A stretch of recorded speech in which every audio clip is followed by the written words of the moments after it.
yeah, there's two of me here today. You get double. What the hell? Yeah, but one's Marcel though. Yeah. Whew. Not like anything important's been happening, huh? Yeah, no. When did you find out about Diana's retirement, and how? When did I find out? Probably when I was in Phoenix, watching her play, and then I got a sense that would be the end of her career. But officially, today's Thursday. Yesterday, I would say over the weekend, probably, and.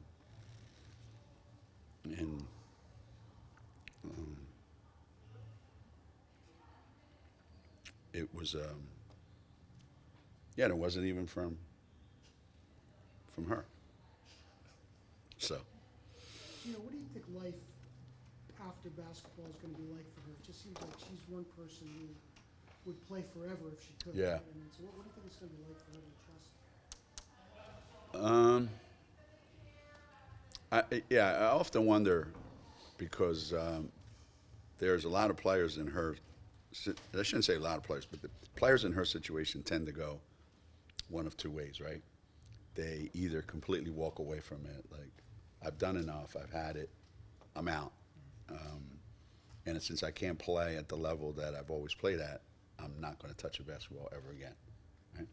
And then there's others that hang on because it's their life, it's the only thing they know, it's the only interest they have, it's their identity.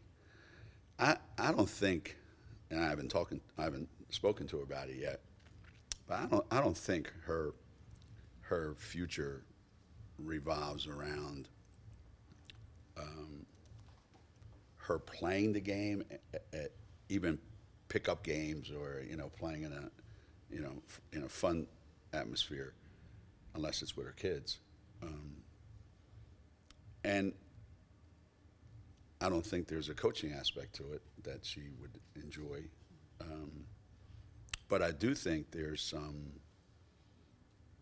basketball off the court related things that she's probably going to find herself getting involved in, whatever that is, I said to her one day, I said, you should be the Olympic coach. It's in LA. She goes, I've never coached before. I said, well, that's a shocker to everybody. Every coach you've ever played for thought you were trying to coach the team. So you've already coached. And it's LA, and you're from LA, and it would be the most amazing thing. I think we were laughing about it, and I think her response was something like, do I have to go to the World Championships and go to practice and go all those tours? Can I stay in LA and wait for the team to get there? But I'm sure there's something involving USA basketball, the WNBA, the NBA, something that's going to involve her having some decision-making opportunities on how the game is going to go. So she could be a talent evaluator. No, she's a horrible talent evaluator because she thinks the best of everybody. And one time in Las Vegas during a training camp, I had her and Sue each pick a team that we're going to play against each other. And they could draft, and they had to draft. And when the two teams were playing, all she did was bitch about who was coaching the team. Since she was the general manager, she picked the team. Somebody else was coaching it. Her team was getting beat, and all she did was bitch about the coaching, not the fact that she picked a bad team, okay? So talent evaluator, I think being on TV and talking about what the game should look like, or owning a team and deciding this is how the game is supposed to look, like a Pat Riley kind of thing, because she's just that smart and she's that respected and that committed to winning. She's been the face of every team she's ever played on. She handles it in such an easygoing way.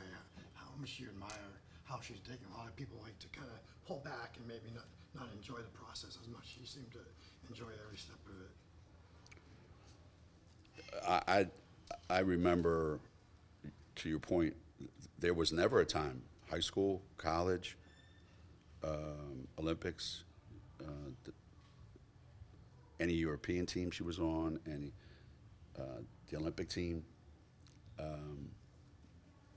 from the very first time that she's ever stepped on a court with a team.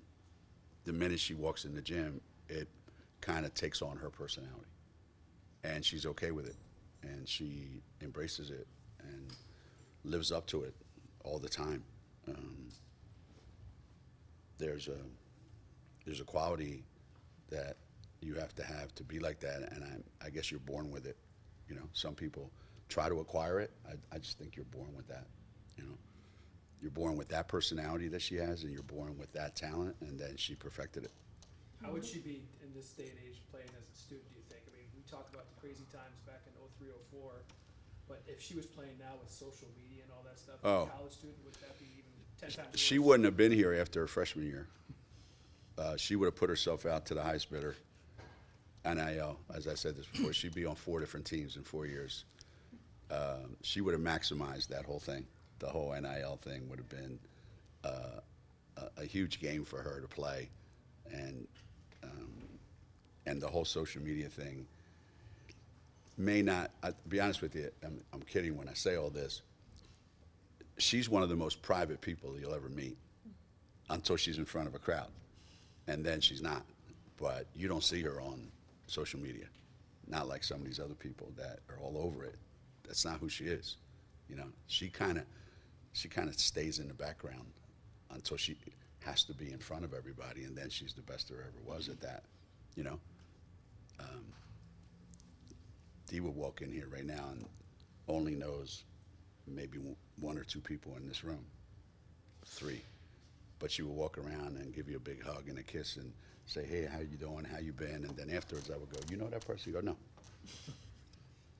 But she makes everybody feel, you know, like you're part of her world. So, you know, there's list of big list of great players, and there's a real short list of the greatest players: Tiger, Brady, Jordan, Diana. What is that one thing that separates those people from the great ones to become the greatest? Their drive.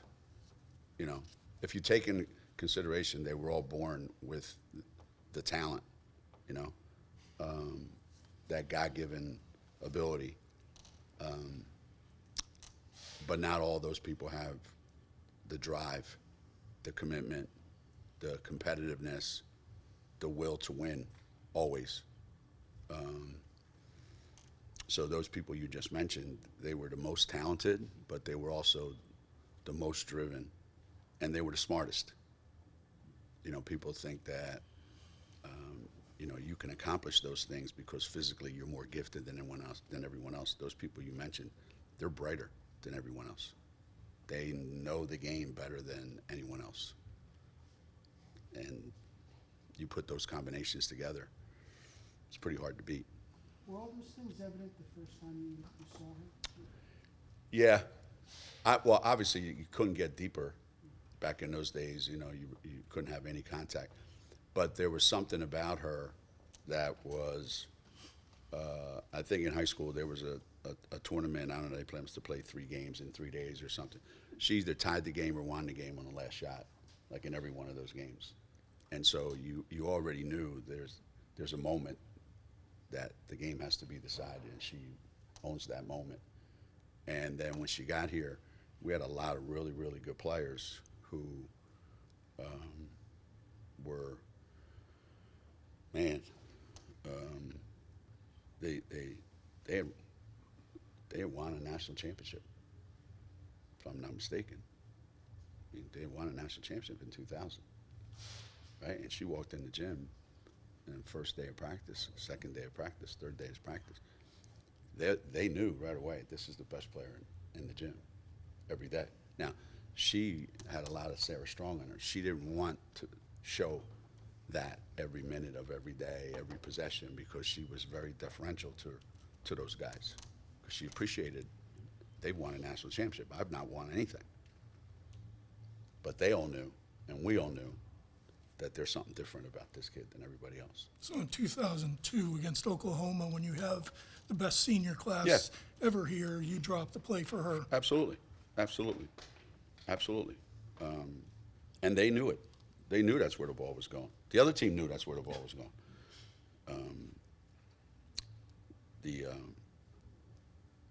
The things that she could do on the court, God gave her the size to be able to do.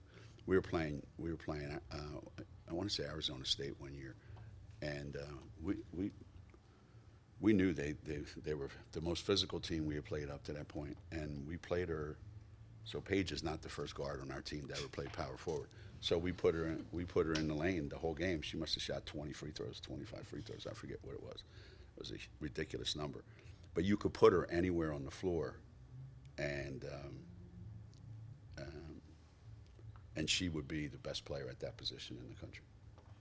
We've asked you through the years who the best player ever was here because you've had so many great ones, and you'd be hesitant to answer, but then you might tell us privately, but you know what? If we have one game to win and one possession to win it, I'm going to give it to Diana. I mean, does that kind of tell you that she may be the most competitive or? Yeah. You know, sometimes people, when they talk about who's the best ever, you know, how do you quantify who's the best ever? So I just think that when you talk about until somebody comes along and does more, who's the greatest winner ever in college women's basketball history, then that's who you got to go with, because no one else even comes close. So if you had to win a game,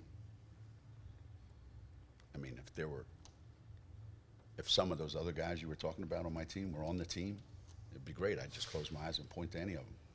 But still, yeah, there's something that she had. Of course, the closest to her is probably was her backcourt mate, right? Yeah, you know, the two of them individually were the kind of players you want with the ball in their hands at the last moment. But, you know, again,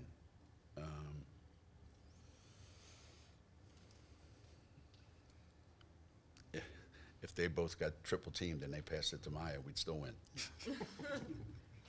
You know what I mean? If four of them guarded them, she passed it to Stewie, we'd still win. So to be in that situation, yeah, not very many people get to experience that. Is leading the 2003 and 2004 cast of characters you had to national championships maybe the greatest individual? Yeah, I think so. I don't think anyone's ever been in that situation ever before or since that I can remember, given the inexperience of that team and the youth of that team. Yeah, it was just, and it wasn't like it just happened in the Final Four or anything like that. We, as coaches, we saw it the second week of training camp that year, because we had just lost such a great cast of players that the expectation even on our staff was, man, this is going to be hard. And after 2 weeks of practice, we looked at each other and we went, man, this is going to be just like last year. And no one would, and I said, and we said, no one's going to believe this. You could just see it. You could, because now the real her was going to come out. You know, before it was, you know, I'm playing along with these guys out of respect. And And she it did, was going to be the real me coming out. and she did it while getting beat up the whole Oh, time. yeah. Paige should stop whining. She's not the first great player here that gets beat up every possession. You know, she should watch films of how much more physical the game was back then, and how difficult it was, and how difficult people made it for Dee to get done when she got done. But the difference in, you know, because the game is not nearly as physical today, when it does get physical, everybody loses their mind. Back then, because the game was way more physical, Dee embraced the physicality. You know, we have a clip of where a rebound that she got down at Tennessee. I don't know if you guys have seen it. A rebound that she got, and she's tangled up you know, somebody's got her arm behind her and she's tangled up, and yes, she gets the ball with her left hand and she's fighting the kid off with her right hand, and there's this big smile on her face, like this is the greatest thing that's ever happened. Like the fight, the struggle is, she didn't complain about it, she embraced it. How are you better? How are you better, really, for having known Diana, not just Coach Diana? I just think there's few people that that come around that can affect everyone, whether it's positive or negative. Don't get me wrong, but there's never anyone that's ever, including me and anybody in my family, my mom. You know, they had a great relationship because there's no one that's ever met her that you would come away and go, ah, you know, there was like a real, whew, wow, you know. So for me personally, when she was here, it went by way too fast, you know. And to me, the best thing that ever happened to me in my coaching career was that I got an opportunity to do it again for those 8 years, you know, between 2008 and 2016. I mean, who gets a chance to do that? So not only did I have the opportunity for those 4 years in college, but then I got 8 more. So, yeah, 12 of those years were just, and I'm not even talking about just on the court stuff. The stuff that no one will ever know that was going on off the court was just beyond. Yeah, those are the stories that won't appear in anybody's book. You referenced Sarah Strong. How do you think she's handled this? Well, there was a lot on her when she got here, and it seems like, you know, she's more than exceeded all the expectations. How do you think she's grown as a player? Since I mean, you watch her. I mean, if you watch her, can you tell? So whatever you know about her, that's how much I know. Yeah. She's the same every minute of every day. There's almost never a time when you're going to see a different version of Sarah in terms of how she appears, how she carries herself, how she reacts to things. And I think that's probably why she's able to handle and have the kind of success that she's having, because she doesn't suffer the highs and lows that young kids do. So the expectations that other people may have had for her, I don't know, but internally, the expectations that we had when we were recruiting her, she's right about where I thought she'd be. Someone asked her about the game. One of the games, she talked about her missed shots instead of her rebounds and her blocks and her steals and all that. Yeah. All the great players have that. That's the thing that does separate a lot of those players is they want to be perfect. They want to be great. They want to be successful at everything they do. So when they are, and you bring it up, they just shrug it off like, this is what I do. This is who I am. But what stays with them is the silly mistakes or the, you know, I don't know if you saw her reaction when she threw that pass against Tennessee to Paige that went out of bounds. I mean, she took that really, really, really hard, like I cost us the game, even though she was the best player on our team in that game. In her mind, if I complete that pass, you know, we have a chance to win the game. That's what stays with her. And that's why she just keeps getting better and better and better, and that's why she'll be great, because she does take those things to heart. She doesn't just blow them off like, you know, some other people might. You guys have a pretty big game tomorrow night with the chance to Yeah. win the Big East regular season title. How important is that in terms of your guys' just goal of ultimately winning a national championship? I don't know that one has anything to do with the other, to be honest with you. There's been a couple years when we lost in the Big East tournament and went on to win the national championship. And I remember telling people that back in those days, winning the Big East was harder than winning the national championship, because we had 9 teams that went into the NCAA tournament. It's more about, you know, pride in the fact that you set that as a goal. Like, our goal is to win the regular season, and if you win tomorrow and then you win Sunday, you win the regular season. So you accomplish a goal. Does that make you better equipped to win the national championship? No, it doesn't. Does it hurt your chances? No. all it does is means you're not going to be the Big East champion by yourself. You know, you're going to have to share it with somebody if you win on Sunday. So we have a really tough game tomorrow night because they're a really good team that's hard to match up with. And they have a really hard game tomorrow night because we're a really good team that's hard to match up with. And that's why, games like tomorrow are important because you are going to have to work harder than you had to work the last couple of games. And you are going to have to be better.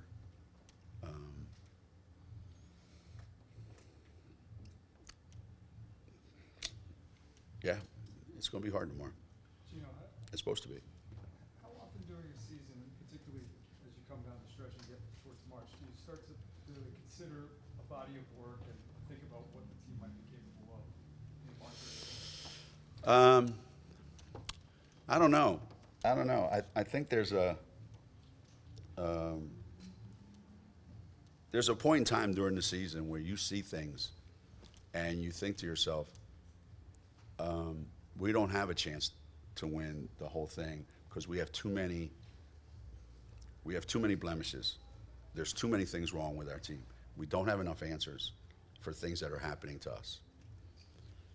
And then as the season goes on, maybe you start to fix those start to go away.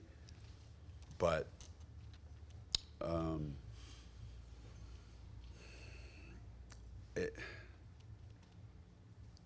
yeah, there's too many variables for me right now for me to sit here and go, yeah, I think we should be the favorite to win a national championship based on what I've seen. Somebody said this to me just yesterday. Hey, I was watching the South Carolina game, and right after the game, I saw it on the ticker that you guys were now the favorite to win the national championship, and like you can bet on games on TV. So obviously this person didn't know a whole lot about what was going on. And they go, how's that possible that could happen in one day? I said, yeah, how's that possible that it could happen in one day? Because sometimes you have performances that, if you're not careful, will overshadow some of the other performances that you had. But those didn't go away just because you had one fantastic game. Those are still there, and those are always in the back of my mind, So, yeah, believe me, we got a long way to go before we can talk about national championships with this team. Let's hope we're talking about it the night before that game. Do you have a plan for Caroline? To play a little more, is there? Yeah, they gave her some guidelines, a couple minutes, a quarter here and there, just to see how she responds to it. So the biggest thing too is going to be finding time. You come in after 28 games or 27 games, and then you got Aubrey back, and then come in. Ice is going to be back maybe this weekend. So at a time when teams are shrinking their rotation, we're adding players. So it's not how much time is she allowed to have, it's finding time for all these guys that are coming back that are looking for time. That's going to be the big dilemma, I think. There was a stretch early in the season when Easy was out that you had Paige and a bunch of players who were still learning what UConn basketball was. Now you have Carol, now you have Easy, now you have Aubrey. How's that changed things in practice, that you just have players that kind of know the drills and know what's expected of them here? Yeah, practices have been really, really good. We're really, really good the whole month of pretty much January and most of February. Practices have been consistently good, and I think that's carried over into the games that we've played.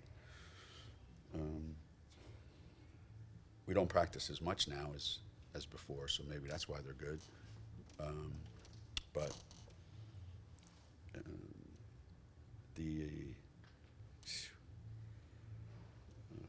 the things that come up in practice, hard. They're hard to fix sometimes, and the biggest challenge for us right now is there are some combinations that look fantastic out there that if I could, I would play that combination 40 minutes every night. And you saw that last year. You get 5 guys out there that can really play together, and you play them 40 minutes every night, pretty damn good, right? Right? Takes you all the way to almost to the championship game. And there's other combinations that don't look as great, and then there's some combinations that if you have them out there more than 3 minutes, you're going to lose the game. So all these things are what happens in practice, and these are the things that stay, with our coaching staff. How do we now start to learn what are the combinations that work best? And at the same time, how do you give people minutes that they need? So right now, that's what we're trying to do. Geno, the NCAA is trying to figure out revenue sharing, and this week the Connecticut legislative branches looks like they've agreed upon a plan. Have you been following that at all? And if you have you had any input, or do you see how it will help you going forward? Well, it's a fact of life now that revenue sharing is here. And if you wait for the NCAA to tell you what the revenue sharing plan is, you're going to be left behind. And the fact that each state can make their own laws about how we're going to deal with it, that just throws another wrench into the mix, right? So for Connecticut to step out and say, regardless of what the NCAA says, obviously we're going to stay compliant, but this is what we're going to do. This is how we're going to do it. And to me, you have to have a revenue sharing plan.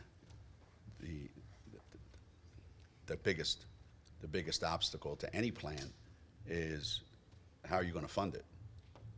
Well, it's called revenue sharing. Well, revenue sharing at one school, revenue at one school isn't the same as revenue at another school. So I think we have a really good situation here because, our program is a high revenue producing program. So between what the state is going to be allowing us to do and what our athletic department wants to do, we're going to be competitive with any school in the country when it comes to revenue sharing. Now, there's a lot of lasts kind of coming up for Paige right now, but I want to ask about a first. Do you remember the first time you ever heard of Paige Beckers? I remember seeing her in a game. I think maybe it was in Indianapolis or someplace. She just kept running on the court and playing and then running off the court because she was out of breath all the time because she weighed about 60 pounds.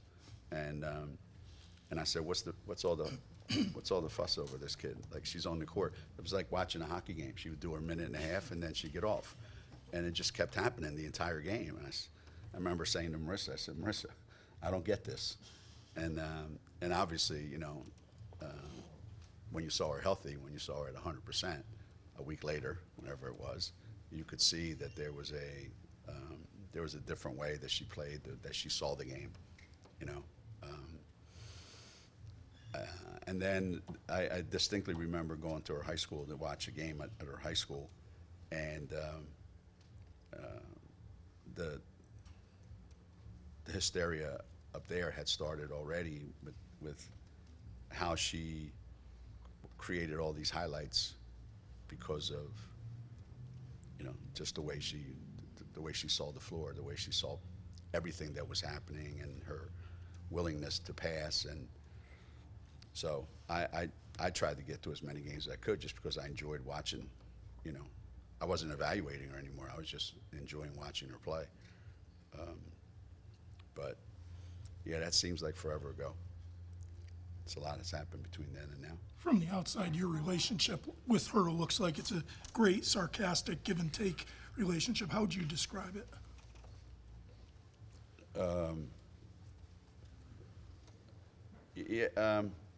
My relationship with Paige,